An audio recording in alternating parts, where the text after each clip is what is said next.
What's going on, ladies and gentlemen? Welcome back. Oh, you noticed a little location change. I'm not going to sit here. I'm way too far down. Welcome to the dorm. This is where all the videos are going to be taking place from this point forward until I get another break and I can film back at the old casa, as I like to call it. So today we're going to be going over my Bird Box review, something I've been in the works for a couple days now. I've been trying to film and trying to sort of structure what I want for it. And originally what I had planned was I was going to do a little synopsis of the film, a summary of the events. And then I was like, you know what, if these people are watching a review, they've probably already seen the film, so there's really no point in me going back through the events. If there's an important thing that happens that I want to cover, I'll go over it in sort of the event and then break down my thoughts on it. But other than that, I mean, I'm not really going to go through the entire film. So if that's what you were expecting, sorry, you can click off and go somewhere else and watch a different review. So the main two sections is one little thing called film flaws, where I'm just going to go over stuff that I didn't necessarily like, agree with, whatever, and then stuff that I liked. So film flaws, things that I like, pretty basic review, and then I guess I'll give a score at the end out of like 10. That sounds good. Right, so right off the bat, there's the first film flaw that I had. It occurred in Greg's house. So Greg was the Asian dude that Mallory went into his house, and they were all there with the 8 survivors. Machine Gun Kelly was there. And the first thing that I really had an issue with in this film, explicitly, there's a couple minor things that I also mentioned throughout this film flaw section, but the big thing that I just disagreed with was when Greg was looking through his security cameras outside. He was like, oh, I've got these cameras, I can see if I can look at it and they won't see me and I won't die. Then he ended up dying, which is stupid. More importantly, what happens though is he's up in his office, right, with his little computer, and everyone else leaves the room. All 7 other people leave the room with this extremely dangerous situation occurring upstairs, and no one's there. They tie Greg to the chair and they're like, all right, Greg, I'll see you later. And then inevitably, Greg sees it and then slams his head on I think it was a rock? It was like a fireplace. I don't know. He died. I thought that was so stupid. I don't know why you would leave him alone in that situation. Someone else should have been up there at least. Why? Why would you leave him alone? That was the first film flaw I had. First thing I noticed. The second one I had was, this one goes with Machine Gun Kelly. And this one's a little bit different from the Greg one because I don't know. I'm willing to forgive it a little bit more. But there's a certain plot point that happens when the gang gets back from the supermarket. Charlie had just sacrificed himself, and everyone's sort of bent out of shape. But Machine Gun Kelly and his girlfriend, I think her name is Lucy. Machine Gun Kelly's name in this is Felix, I guess. I don't think they ever say their names, but they're there. And once they get back from the supermarket, Machine Gun Kelly and Lucy take the car and leave. Why? Why would you do that? I mean, I guess, and this is the smaller, I mean, I don't have a huge issue with this as I did with the Greg situation, but I just don't know, I've never understood in any of these movies why you would want to leave, like, you have shelter, you have food, you have a community. Sure, you might disagree with a couple of them, you might not like them, but when there's a thing going on outside where you literally can't open your eyes, why would you want to leave that sort of setting and adventure onto the unknown? That just never made sense to me.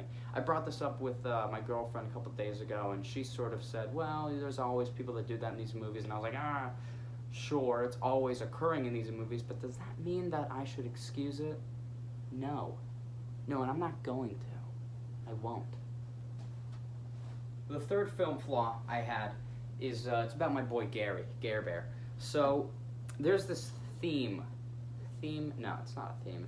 There's this thing in Bird Box where people that have mental issues, the mentally unstable, whatnot, they'll see what's outside, the creatures, the little mist or whatever, and instead of immediately killing themselves, they will turn into a psycho. I've read a bunch of stuff about it. That's what they're calling them. I guess that's the general name, is a psycho. And these people, instead of killing themselves, they'll go out and they'll try to force other people to see, because it's beautiful. Okay. But the thing is, I'm fine with that. I'm cool with it. I mean, that's a cool little point. That's something interesting that brings more depth, more danger to the world. I get that. My issue comes with Gary. Because with Gary, he comes into the house, Olympia lets him in. Olympia, that's a whole nother story, Olympia. But Gary gets let in, and for the first, couple minutes, he's okay. Nothing wrong with Gary. He's there, he's listening to music, he's having a good time, he's conversing with other people. There's really nothing wrong with him. I mean, he's a little weird, yeah, his story doesn't really make a lot of sense, whatever. There's nothing really that's wrong with him right off the bat. A couple scenes later, you see Gary pulling out a notepad and just scratching, what the creatures, I guess, look like to him. And that's when we're sort of like, oh, well, then Gary's bad. And you see him turn, his eyes are back, and then he literally kills everybody. How? I mean, that's not, how does Gary be normal and then lose his mind like that? Because that's not shown anywhere else in the movie. There's no other instance of a guy that appears normal and then turns into a psycho. They're usually just psychos. So that was sort of weird. I didn't really, the rules of this world, look, here's the thing. I suspend my disbelief. I do. But the rules of this world sort of flip-flop back and forth whenever it's convenient for the plot. And it's no more apparent than with Gary. That's the thing. Fourth, big number 4. This was a toss-up. These film flaws, they really don't, except for Greg. Greg was the one big thing that I sort of had an issue with that I thought was really stupid. The rest of these are sort of smaller things that I noticed that I just wanted to say. I think it's so interesting. I'm going to lean on my desk for this one. I think it's so interesting how people dislike Douglas, who is John Malkovich's character, when he was pretty right about a lot of things. I mean, sure, they write him in such a manner that he's instantly unlikable, and he's written sort of as a stereotype, super far right, extreme type dude, I guess. I'm not sure. I guess I'll have to rewatch and see if that's true. I don't care. I'm putting this up anyways. But that's sort of how he's written, and so he's unlikable, and that's why people disagree with what he's saying. But what he does throughout much of the film it's right. I mean, he's right in a lot of situations. When Gary first comes in, Douglas pulls out the gun, points it at him, and doesn't want him in. He says, no, goodbye. Goodbye, we don't know you. Which I think is a very fair stance to take in a world where you literally die from going outside. I think Douglas is right on this one, and we don't know Gary. What if Gary's a bad guy? He turned out to be a bad guy. He killed everyone, so that means Douglas is right. And what does he get for that? He gets smashed in the head with a pot, and then locked in a garage, and then dies. For being right. There's a few other instances, but I mean, it's just like, it's hard when you're an audience member, right, and you sympathize with the character, and you agree with them, and they're just constantly berated. I don't know. I remember he said something to Olympia when Olympia let Gary in. He was like, "Are you a simpleton?" Are you a simpleton? Funny line. I love John Malkovich's delivery. But he's right. He's right. 5. Guess this will be number 5. I'm not sure how this... I mean, I only had 3 written down, but the more that I'm going through this, the more I'm like, I guess I can talk just to pad out the runtime. So, Olympia, such an irritating character. Such an irritating character that is not believable in the slightest. I do not believe for a second that a person like her would exist in that world, would survive past the first day. I don't believe it. I just don't believe it. She is literally like a toddler. Like a toddler. I mean, Sandra Bullock treats her like a toddler. Sandra Bullock initially doesn't like her and stays away from her, which is, I was like, that's a fair thing. Olympia is annoying and stupid. Why would you want to be around her? But then as Sandra Bullock comes around, we're friends now. Why? Olympia's annoying. Not believable at all. In the slightest. Stupid. Just complete simpleton. 6. So there was this really interesting narrative tool that Bird Box used where they would flip back and forth between when the events first started happening and then 5 years passed with Mallory and then 2 children, and they're doing their own little side plot that turns into the main plot when we catch up, blah, blah, blah. You've seen the movie. I thought that was a cool narrative tool that allowed for the storytelling to be told and to sort of explain how the world happened, but not, override, because I'm more interested in what's going on 5 years from now, but I'll tolerate it because I need the explanation, sort of what I'm trying to say. My only flaw in this, it's film flaw, it's subjective. I don't want to say it's my opinion because I do believe in it, but I don't really believe strongly in it. Like I said, the Greg thing, that's the only thing that I think is objectively stupid. The rest of these are sort of just thoughts that I had. I just fell on my chair. But I felt like I could have used a lot more of 5 years Mallory. Them figuring out the world. There's an instance right where we snap back with Tom, Mallory, and the two kids where they're using the rocks to find each other. They find a bell. I thought that was super interesting. That world that Mallory, Tom, and the kids have come to know, I wanted to see more of that. But we didn't get more of that. Instead, we got a lot in the beginning that padded the runtime of sitting in a house and making stupid decisions and letting Greg slam his dome on a rock. Number 7. This one's just, this isn't that big of a flaw. I like Tom. I loved him as a character. I thought the arc was cool, except for the end. I thought him dying was sort of, I was like, there's a lot, I felt like there were more options, and then he just chose the heroic sacrifice. That's just me, maybe that's just me. But when he starts talking to Mallory, he flirts immediately. He comes off super strong. But in the supermarket, he just has like the cringiest lines where he's like feeling his sister's belly and her sister's pregnant. And there was this weird, he just kept talking about his sister and her being pregnant and how he was, I don't know. Maybe I'm the only one that noticed that, but there were a lot of just cringy moments in the beginning with Tom coming on far too strong, far too quick. But that's just a minor thing. 8.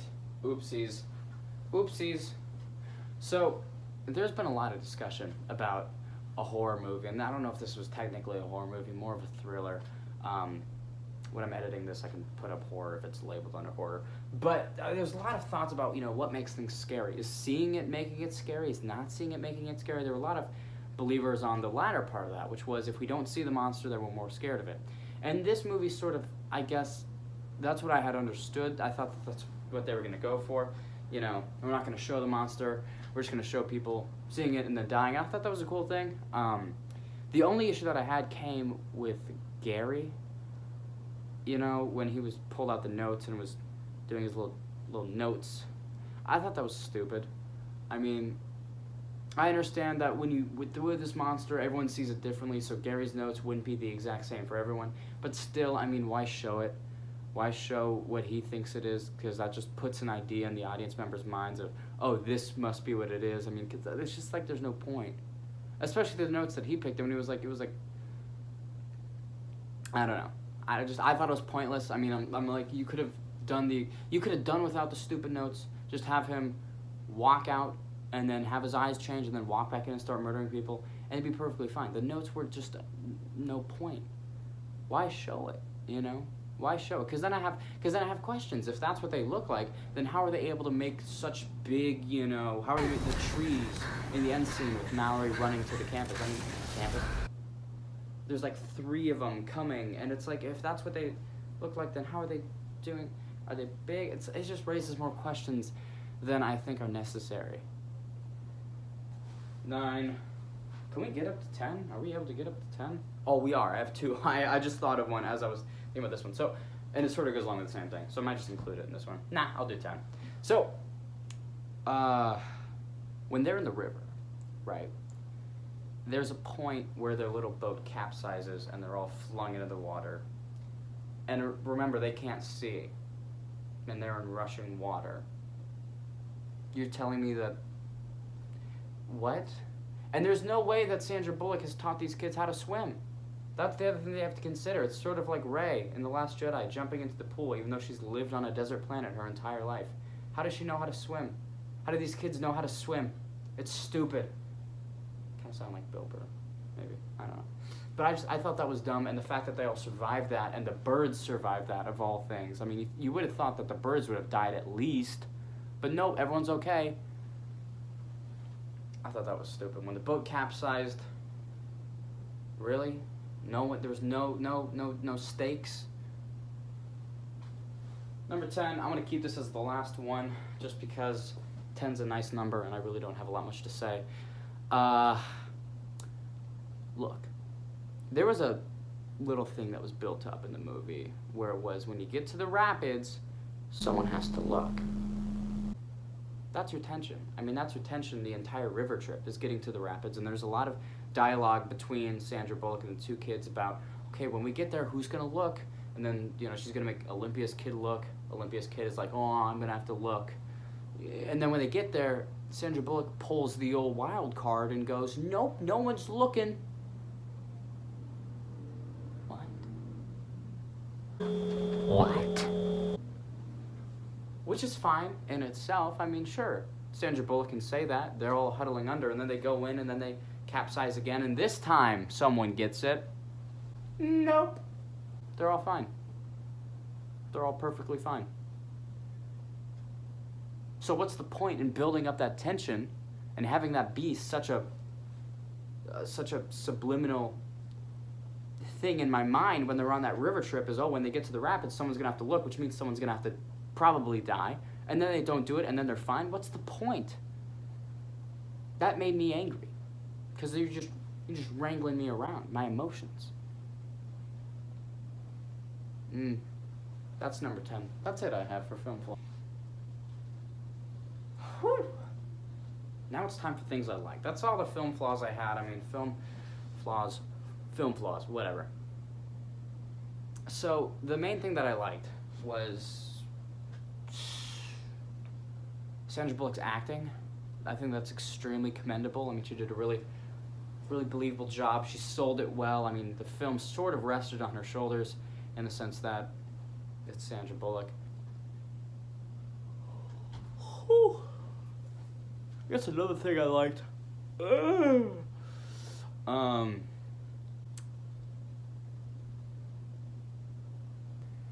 So to conclude, Bird Box, the 2018 hit Netflix original starring Sandra Dennis Bullock. That's her middle name. Don't look it up. It was a very cool premise, sort of, I guess, capitalizing on the whole No Senses gang with Hush and A Quiet Place. I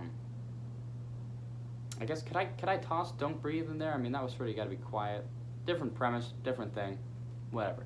But cool premise, some solid acting. The dialogue was a bit odd at times, but forgivable. I think that it missed a lot more than it landed, for me at least. But that's sort of me. It was cool, but I probably won't watch it again. Nah, I'll give it a 7 out of 10. Peace out.